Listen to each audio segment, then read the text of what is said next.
Halo Mas Adit, apa kabar? Halo Pak Isan, kabar baik. Gimana nih Pak Isan? Iya, Waduh. waduh, saya baru lulus kan ini ya. Akhirnya kita ada waktu nih ngomongin tentang ujian Professional Coaching Certification-nya dari ICF, Mas Adit. Oh, ya, ya. Heeh, Ya, saya rasa berkesan banget. Jadi, ya. seperti yang kita pernah omongin lewat podcast ini, saya mau cerita singkat sekali ya. Nunggu komentar juga dari teman-teman. Kalau ada yang menyukai video ini dan ingin kita lebih eksploratif lagi, silahkan. Um, jadi saya ingin sharing lah gitu Mas Adit, membagi pengalaman mengikuti ujian ICF ya, International Coaching Federation, levelnya PCC. Ya, Dan Mas Adit juga kan sudah PCC ya, dan ujiannya beda banget kan sama yang sekarang ya. Kecuali yang ya. boardingnya sama ya. Ya, ya. Mungkin saya sharing, saya ingin tahu Mas Adit juga ya. Waktu saya ngambil PCC itu kan sudah sekitar 900 jam ya. Waktu saya Oh, ngambil SCC itu sudah 200-an gitu Mas Adit. Jadi memang kalau SCC kan diminta 100 jam, PCC kan oh. 500 ya. Dulu zamannya Mas Adit kan 1000 ya. Tetap sih sama Pak 500 jam. Zamannya Mas Adit. Heeh. Oh, Iya betul. 500 jam juga syarat untuk PCC ya, coaching experience-nya. Tuh. ya, ya. Mungkin topik khususnya Mas yang akan saya bedakan, mungkinnya saya usul nih. Konten yang bule banyak banget ya. Konten luar itu teman-teman banyak banget. Yang mengulas sangat detail-detail tuh banyak banget gitu ya.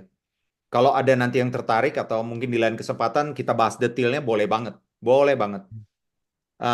Kita juga belajar, saya belajar dari teman-teman yang gagal juga gitu. Jadi kenapa mereka Ya. gagal gitu ya. Nggak ada hubungannya tuh dengan pintar, cerdas, IQ tinggi, nggak ada hubungannya Mas Adit ya. Nah, yang tertarik saya bahas ya Mas ya, dalam kesempatan ini adalah sensasinya Mas. Jadi Hmm, mungkin Mas Adit juga nanti share ya sensasi Mas Adit sebelum menjelang ambil PCC, persiapan, dan sesudah mendapatkan PCC tersebut. Jadi kalau untuk saya ngambilnya setelah 900 jam, ACC itu setelah 200 sekian jam. heeh. Karena feeling saya Mas, saya pikir saya mau Iya. lebihin. Karena saya pengen cari sensasinya. Dari awal waktu belajar coaching Mas, yang meronta dari saya itu adalah sensasi coaching. Saya itu lama di korporasi, pangkat tertinggi direktur. Jadi Ya. saya memang dididik untuk mendirect, untuk istilah memberikan komando gitu loh Mas. Tiba-tiba banyak mendengarkan, nggak boleh ngejudge dan seterusnya. Itu kan susah sekali. Apalagi waktu posisi saya sadari ada 90 butir kan Mas. Ada enam Hmm, puluh dua kompetensi dan 28 kode etik Mas. Dan itu harus kita iya. pahami betul untuk bisa lulus. Nah itu Mas yang sensasi saya bilang luar biasa. Kalau nggak 900 jam, kayaknya saya nggak akan dapet tuh Mas sensasinya secara full ya. Mungkin Hmm. dari saya itu dulu, Mas. Kalau Mas Adit pengalamannya gimana? Iya, memang kalau eh, pengalaman saya juga ya, kalau saya kan juga ngajar coaching gitu ya. Dulu akreditasi ACSTH, sekarang level 1.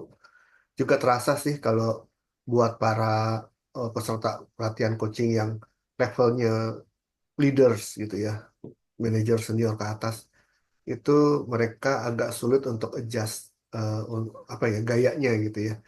Karena selama ini kan gaya mereka telling gitu ya, gaya mereka yang decision maker, gaya mereka yang memberikan direction. Sekarang harus dengar gitu kan, harus sabar gitu ya. Kemudian eh, tidak tergoda untuk memberitahu gitu kan, tapi tetap harus mendengar dan kemudian presence, active listening, kemudian baru mengajukan pertanyaan. Jadi ngomong pun eh, tidak ngasih tahu, tapi ngomongnya itu dengan bertanya gitu. Dan bertanyanya pun juga masih sering juga yang di awal-awal itu pertanyaan-pertanyaan yang mengarahkan gitu ya. Bukan pertanyaan-pertanyaan eh, yang membuat mereka berpikir kreatif, tapi pertanyaan-pertanyaan yang mengarahkan untuk menjawab sesuai dengan yang dimaui oleh leader tersebut gitu ya. Itu Mm-mm. kesulitannya sih kalau yang sudah menjadi leader ya. Kalau dulu sih karena saya sudah keluar dari dunia korporasi ya. Jadi sebelum sebelum saya betul-betul fokus dalam dunia coaching ini, saya masuknya ke dunia consulting gitu ya. Consulting, consulting manajemen gitu ya. Consulting gayanya juga sebetulnya saya sudah menerapkan tuh proses-proses gaya-gaya coaching gitu ya. Jadi consulting saya tuh tidak yang gayanya tuh memberitahu, memberikan ini, tapi lebih ke menggali, bertanya gitu ya.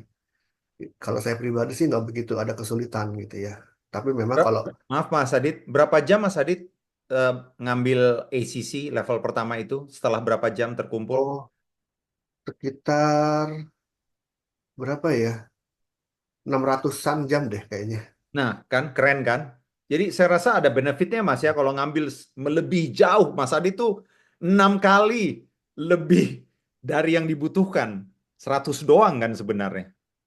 Kalau gini Pak, dulu saya nggak pakai SCC, langsung ke PCC Oh, karena saya ngambil program pendidikan coachingnya adalah ACTP.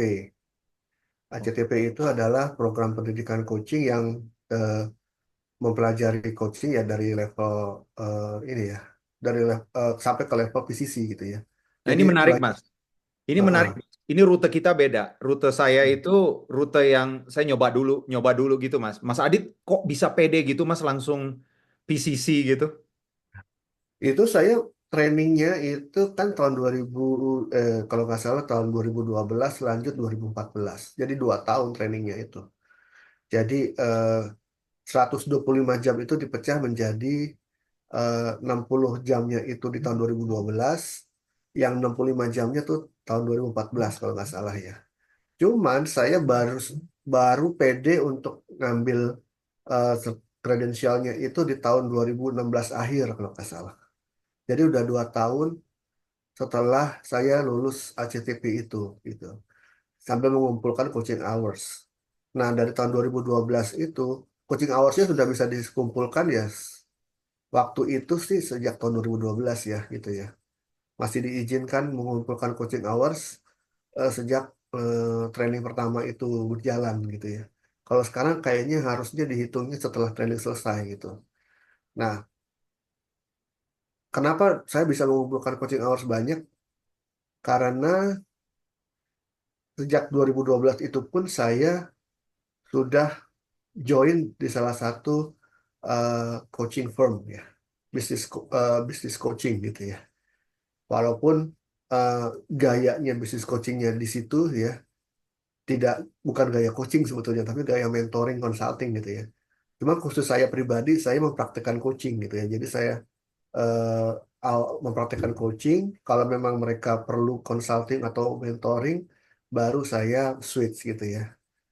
Tapi awalnya payungnya coaching gitu ya. Jadi setiap coach di coaching firm tersebut memang tidak diharuskan dengan gaya coaching apa gitu ya. Yang penting jalan aja sisinya gitu.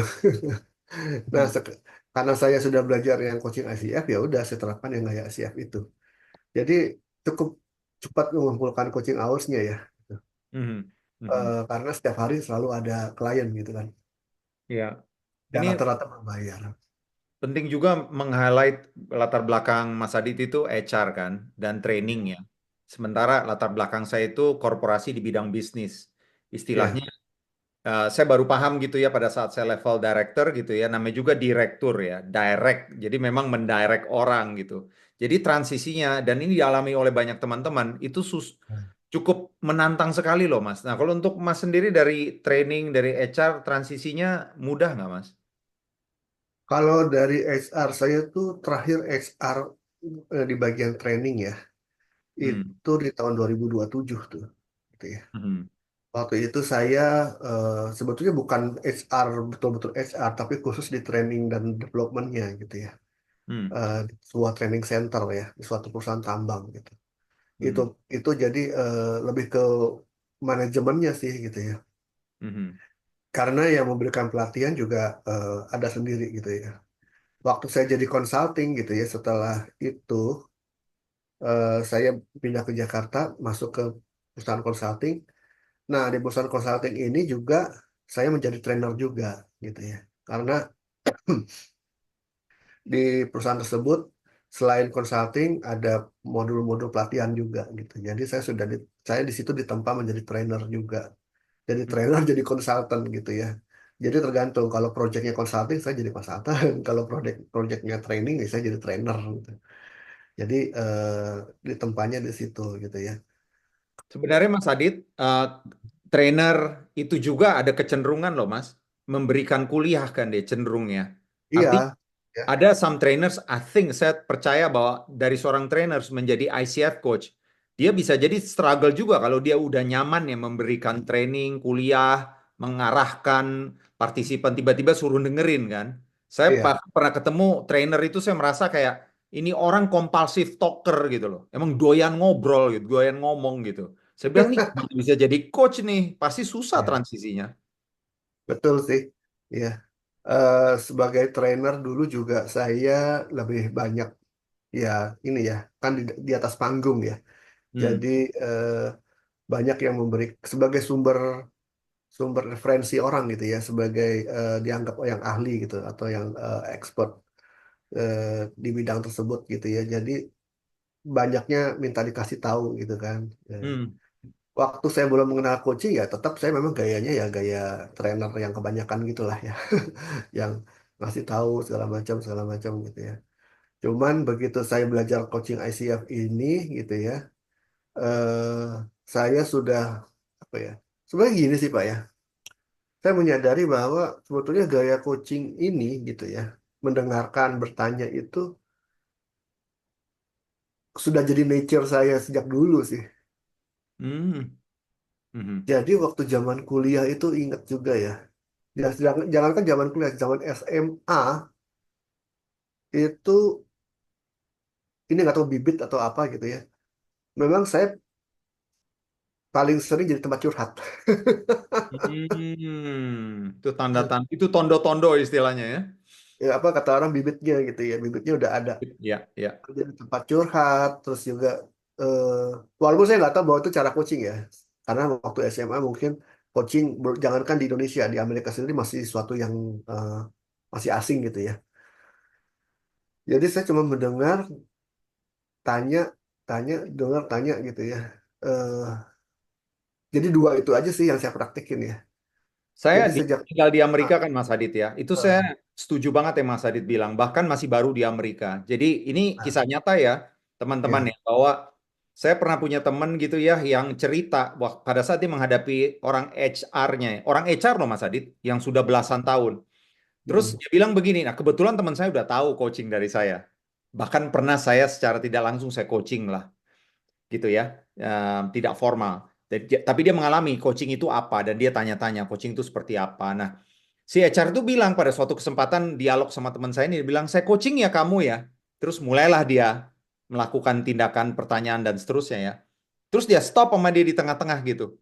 Dia bilang, tunggu dulu, kamu bilang tadi kamu mau coaching saya. Kok dari tadi kamu banyakan, nah, kamu nggak mendengar saya sama sekali. Dia kaget, sekaget-kagetnya. oh, Terus dia jelaskan coaching itu apa gitu. Terus dia sebut juga lembaga kita, ICF, mm, International Coaching Federation. Karena begitu banyak di luar sana yang mengklaim coaching, tapi ya beda, bukan coaching ala ICF. Jadi sebenarnya saya mau luruskan juga ke teman-teman yang belajar coaching di tempat lain, ya nggak apa-apa. Namain aja dirimu coaching gitu ya. Cuman saya dan Mas Adit itu hub kita adalah coaching ICF yang mana banyak mendengarkan seperti Mas Adit bilang. Jadi yes, di Amerika juga orang pakai kata itu, saya coaching ya kamu gitu. Soalnya gini ya teman-teman, kalau saya concernnya kalau coaching itu selepas itu ya, kita nggak bisa bedain loh, konseling, konseling, um, consulting, itu kita jadi sulit, bingung sendiri gitu, mentoring, nggak ada bedanya gitu. Kalau kita nggak punya ya, pegangan pembedanya apa. Nah, pembedanya tadi Mas Adit udah sampaikan ya, mendengar, bertanya gitu kan. ya. Iya betul. Jadi ya kalau misalnya sama aja kenapa namanya beda-beda kan gitu ya. Mendingan Iya satu nama benar, aja. benar-benar itu ya. Kecuali coach yang sport ya Mas ya. Kalau coach yang sport itu ya udahlah, itu udah legendaris ya. Mereka udah pakai puluhan tahun gitu ya Ya, sebagai betul. coach ya. Tapi kalau kita Betul. di dunia yang apa namanya soft skill, mental health, kayaknya kita harus hati-hati deh. Kalau psikolog Iya. ya namakan dia psikolog, terapi gitu kan, konseling ya konsultan, konseling ya Konselor. konselor gitu ya. Yang punya latar belakang psikologi lah ya, atau Iya. psikiater untuk yang latar belakang psikoterapi dan seterusnya. Jadi Iya. jelas disiplinnya. Jadi waktu saya sejak SMA kuliah itu eh, banyak yang kasih komentar suka curhat sama saya gitu ya saya dengar terus saya waktu itu saya nggak tahu coaching gitu ya. Tapi itu cara yang nyaman aja buat saya gitu kan. Nggak tahu kenapa ya otomatis aja kali ya. Begitu saya tahu ICF itu modelnya seperti yang saya itu langsung saya pilihnya ICF gitu ya. Eh, dari awal karena udah cocok dengan gayanya gitu. Jadi eh, gaya saya yang dulu itu ternyata ternyata kepake ya, ternyata bener ya saya pikir gitu ya. Gaya, tapi saya waktu itu nggak tahu namanya coaching gitu kan. Oh, ternyata coaching itu gaya yang selama ini saya lakukan gitu ya. Jadi adaptasinya nggak terlalu sulit gitu. Jadi Paling menurut saya Mas ya, maaf eh, saya potong Mas Adit, mengingat ya, keterbatasan waktu. Jadi saya rasa untuk ngikutin ujian misal, untuk teman-teman bertanya, saya ke level ACC nggak ya, PCC nggak ya? Kayaknya misalnya Mas Adit kan guru juga ya, kasih training juga ya. Menurut saya iya, sebagai mantan yang pernah di training, termasuk Mas Adit training saya, penekanan nama sensasi itu penting banget loh Mas. Untuk perlu nggak saya sampai ACC, perlu nggak sampai PCC, karena ya buang-buang duit gitu loh. Kalau memang iya, ujung-ujungnya dia banyakan ngajarin, banyakan training. Saya bilang, ada yang argue gini Mas, oh kepakai juga kok. Ya kepakainya gimana konteksnya? Kalau hanya on and off, saya rasa ACC aja cukup gitu Mas. Tapi kalau untuk sampai iya. level ICC, saya melihat wasting money, wasting time ya. Kalau sampai invest begitu jauh, tapi jarang dipakai untuk one on one, betul-betul coaching ICF dipakai gitu Mas. Sayang banget duit dia, saya bilang. Ya, jadi sebetulnya kalau menurut pengamatan saya, coaching yang betul-betul diharapkan oleh standarnya ICF itu adalah ya minimum tuh coaching yang gaya PCC gitu ya. Mhm. Yang ACC itu sebagai batu loncatan gitu ya menurut saya. Karena Mhm. untuk mencapai kemampuan seperti PCC itu memang butuh jam terbang yang 500 jam gitu kan. Kemudian trainingnya 125 jam gitu ya. Nah, yang paling susah kan 500 jam coaching experience ini kan. Mhm. Eh, apa ya? Itu kan angka itu kan nggak angka yang jatuh dari langit gitu. Pasti ada penelitiannya gitu kan. Ada Mhm. penelitiannya kenapa harus 500 jam gitu ya Mhm. untuk bisa melakukan coaching sesuai dengan level PCC yang menurut saya itu yang sebetulnya yang diharapkan gitu ya, yang Mhm. diharapkan dalam oleh SEF gitu ya. Kalau SEC itu lebih ke batu loncatan aja sebetulnya supaya mereka nggak kelamaan nunggu sampai 500 jam dulu, tapi 100 jam dulu gitu ya, agar mereka confident dulu baru ke PCC gitu. Apa itu memang beda gitu ya. Eh, dan betul kata Pak Ihsan bahwa eh, harus purpose atau goalnya harus jelas dulu sih. Kenapa harus ke PCC gitu ya? Apakah betul-betul ingin menjadi coach profesional misalnya, atau betul-betul mempraktekkan coaching secara aktif gitu ya, Eh, agar bisa eh, kepake tuh ilmu dan skillnya gitu ya. Ya, ya. Jadi bagi pendengar ya Mas ya, ini kan kita akan bahas terus nih ujian kayak begini karena kelihatannya di Indonesia juga makin banyak orang tertarik untuk jadi ACC, PCC dan ujiannya nggak gampang teman-teman. Recordingnya juga nggak gampang-gampang banget gitu ya. Perlu berapa kali gitu ya. Coba-coba sampai ketemu recording yang bisa lulus. Nah Mas Adit ini bisa nih. Saya disupervisi sama beliau juga untuk recording saya untuk PCC. Beliau punya metode yang bagus. Nah, tapi yang level examnya itu bener-bener loh Mas. Baik, saya dengar ada orang yang bahasa Inggrisnya bahasa ibu aja gagal, yang orang Indonesia juga bahasa ibunya Indonesia juga gagal, dan saya dengar exam yang model PCC ini kan masih metode baru ya, itu akan diterapkan juga di SCC, walaupun katanya Iya, jadi nanti gini Pak. mau dimodif Jadi mungkin nanti mudah katanya. eh, sistem credential examination ini nanti antara SEC, PCC, MCC itu akan dibedakan gitu loh. Tapi Oh itu masih inilah ya, masih wacana gitu ya.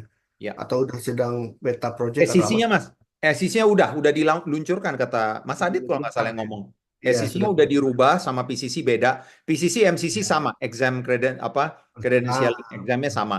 Tapi SEC udah beda nih Mas, katanya udah diluncurkan. iya, sudah diluncurkan. Jadi itu tadi ya, eh, kayaknya nggak fair kali ya menurut ICF yang level SEC itu harus pemahaman Nggak, nggak fair banget credential kalau disamain. Berat sesuai di dengan PCC sesuai Mas. dengan level PCC gitu kan. Jadi mungkin mereka Hmm. permudah gitu ya. Ya, ya Jadi setuju. ini juga kesulitannya bukan hanya sekedar bahasa ya, bukan hanya kendala bahasa. Walaupun memang di Indonesia itu kalau alumni saya sih kebanyakan belum berani ngambil ujian ini karena kendala bahasa gitu ya.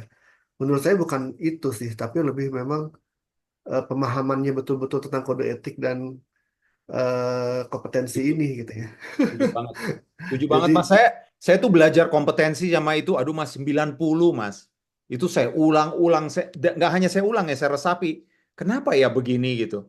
Bukan kenapa untuk sayanya, tapi untuk sayanya. Kenapa saya nggak bisa seperti itu gitu? Kenapa saya nggak bisa paham bahwa ICF tuh maunya begitu? Jadi teman-teman, ini hanya masalah berkomunikasi kan. Bagaimana kita berkomunikasi, memahami coach kita gitu. Metode mereka sudah teruji. Metode mereka ini, ICF ini banyak mengadopsi ilmu-ilmu sains gitu dari psikologi. Jadi istilahnya ya ikutin aja sebenarnya. Kalau nggak bisa ngikutin atau kalau meronta-ronta jangan ambil dulu. Karena kemungkinan besar kalaupun Anda lulus buat apa? Bener nggak sih Mas? Nggak kepake iya, karena dasarnya itu masih masih belum suka metode ini gitu, masih bertentangan. Jadi ujung-ujungnya dia lecture lagi, ngajarin orang lagi, betul. nggak ngocing, nggak kepake. Jadi Mas, bentar sebelum sebelum saya lupa Mas. Jadi sebenarnya coaching itu Mas, antitesanya training loh. Training itu kan banyak kan technical skill menurut saya.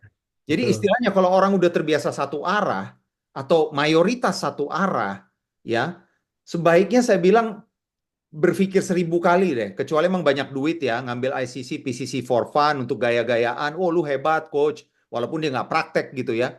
Ya silakan-silakan aja gitu Mas. Namun Hmm. untuk yang benar-benar pengen serius, siap-siap aja teman-teman ini bukan technical skill.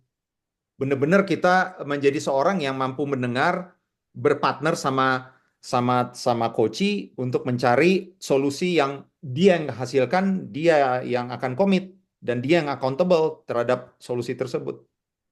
Kalau ujian examination ini juga kan dia nggak bisa disupport oleh siapapun gitu ya. Dia harus belajar sendiri gitu. Mm, Mentoring kita aja sebetulnya kan tidak menjamin bahwa dia lulus gitu kan nanti kan sebagai untuk ujian kredensialnya. Karena kredensial examination ini betul-betul eh, betul bergantung si orang itu sendiri ya. Dia mau nggak belajar sendiri lagi, mempelajari kode etik lagi, mempelajari kode kompetensi lagi gitu ya. Eh, yang betul-betul mereka harus mandiri untuk belajar gitu ya. mm, Eh, Memang mentoring untuk ya itu kan sebagai syarat untuk dia mempertajam kompetensi gitu ya. Cuman mm. untuk pengetahuan kompetensi dan kode etiknya itu harus ya memang harus belajar sendiri gitu ya dengan itu ya. Karena saya juga eh, ya harusnya kan belajar dari pelatihan coachingnya gitu kan. Cuma kan belajar pelatihan coaching itu kan waktu terbatas. Dia harus mau ngulang sendiri. Jadi harus lebih apa ya accountable lah gitu untuk mengerjakan atau mempelajari semua ini gitu ya sebelum mempersiapkan dirinya gitu ya. Kalau Sebelum saya kita, hanya bisa tips gitu. Mas, saya mau kutip sebelum kita akhiri podcast kita ini ya. Saya Iya, mau akhiri dengan kata-katanya Mas Adit nih. Mungkin Mas Adit bisa elaborasi sedikit gitu sebelum kita tutup. ya, Mas Adit pernah bilang gitu, kalau level ICC itu level pertama teman-teman ya, yang baru tahu coaching ya, ICF. Level kedua adalah PCC, level terakhir adalah MCC. Associate, Certified Coach, Professional Certified Coach, dan Master Certified Coach. Jadi tingkatannya gitu. Nah Mas Adit, waktu saya bimbing sama beliau, beliau bilang ACC itu belum coach. Saya kaget itu, kayak ditampar gitu loh. Terus saya mendapat padanan yang mungkin dalam dunia pendidikan yang kita familiar adalah kita baru belajar dasar teori doang sebenarnya. Jadi masih sifatnya masih dalam tanda kutip training gitu loh, masih associate dah, belum bachelor's gitu. Nah, kita merasakan S1-nya coaching itu apa, profesional dan siap pakai dan udah mateng, udah bachelor lah istilahnya, udah lulus. Itu adalah level PCC memang. Jadi di Amerika itu Mas Adit, saya pernah cerita ya, makin banyak yang level PCC. Bahkan MCC pelan-pelan makin banyak juga. Nah, MCC namanya juga master. Itu kan jamnya jomplang banget Mas ya, apalagi dengan syarat yang sekarang ya. Berarti kan jomplang itu 100, 500 nggak begitu jomplang Mas. Cuma 5 kali lipat, cepet tuh dapatnya. PCC itu rata-rata di Amerika banyak sekali Mas yang langsung PCC kayak Mas Adit. ya, Nah, dari PCC ke MCC, wah itu keringat dingin teman-teman. 5 kali lipat. Kayak sekarang saya udah bayang tuh dari sekarang saya sekitar 900.000 menuju 2.500 ya Mas Adit ya. Itu udah kebayang Mas stresnya itu. Udah kebayang bagaimana ininya ya. Pergulatannya untuk sampai ke sana gitu. Pertama nyari kliennya juga nggak gampang kan. Kedua berbayar betul. kan. Kita tahu sendiri kalau berbayar itu sensasinya beda. bukan per bayar 100.000, 200.000 ya Mas ya. Bukannya menyindir gitu. Komitmen klien yang berbayar mahal dengan yang tidak mahal itu beda banget Mas, yang saya alami. Betul, Kalau betul. yang berbayar misalnya 100.000 atau dibayarin makan siang, itu komitmennya kayak sekedar ngobrol yang agak terstruktur aja sebenarnya. Bukan Iya. coaching yang sampai saya alamin kan mengcoaching orang sampai 8 sesi, sampai 15 sesi, itu beda banget dampaknya. Oke Mas, silakan jelaskan itu Mas yang tadi kalau belum PCC itu belum coach sebenarnya. Iya, sebetulnya nyambung dengan yang saya katakan di awal tadi ya. Eh, Gaya coaching atau coaching yang sebenarnya itu according to ICF ya. Itu adalah level PCC. Makanya kan disebutnya Professional Certified Coach gitu ya. Kalau Hmm, SCC kan masih accredited apa sih eh, associate. certified coach, associate gitu ya. Gitu, masih associate gitu. Mhm. Mhm. Eh, Betul-betul gaya yang membedakan antara training, antara consulting, antara coaching itu di PCC gitu ya. Correct. Walaupun Betul sebetulnya banget. alangkah bagusnya kalau udah SCC memang mereka belajarnya gaya coaching PCC gitu ya. Mhm. Menurut Mhm. saya akan sangat bagus. Jadi mereka ini ya nggak terlalu susah adjustnya lagi untuk mengejar PCC gitu karena sudah dipelajari sejak SCC gitu ya. Dan memang sekarang juga kayaknya gitu sih Pak. Apa ya yang terjadi itu orang itu sudah mulai mengajarkan eh, mulai dari SCC itu yang gaya coaching PCC gitu ya. Karena memang itulah yang membedakan sebetulnya antara coaching dengan yang lainnya gitu. Ya, jadi untuk menjadi PCC itu apa ya dari 100 ke 500 itu kan ya 100 jam ya. Kalau SCC ya syaratnya ya coaching hournya. Kemudian ngumpulin lagi 500. Diharapkan dengan 500 jam tersebut mereka lebih mengasah dirinya untuk mengcoaching bukan hanya doing-nya kalau istilahnya itu ya, tapi ke being-nya dari si klien gitu. Jadi eh, bukan hanya sekedar 500 jam coaching, tapi kalau gayanya tetap ACC terus ya sama aja sih. Tapi harus me- gaya coachingnya harus betul-betul mulai beralih ke being-nya sebagai seorang klien gitu ya. Yang di coaching itu being-nya klien. Nah itu tuh apa ya?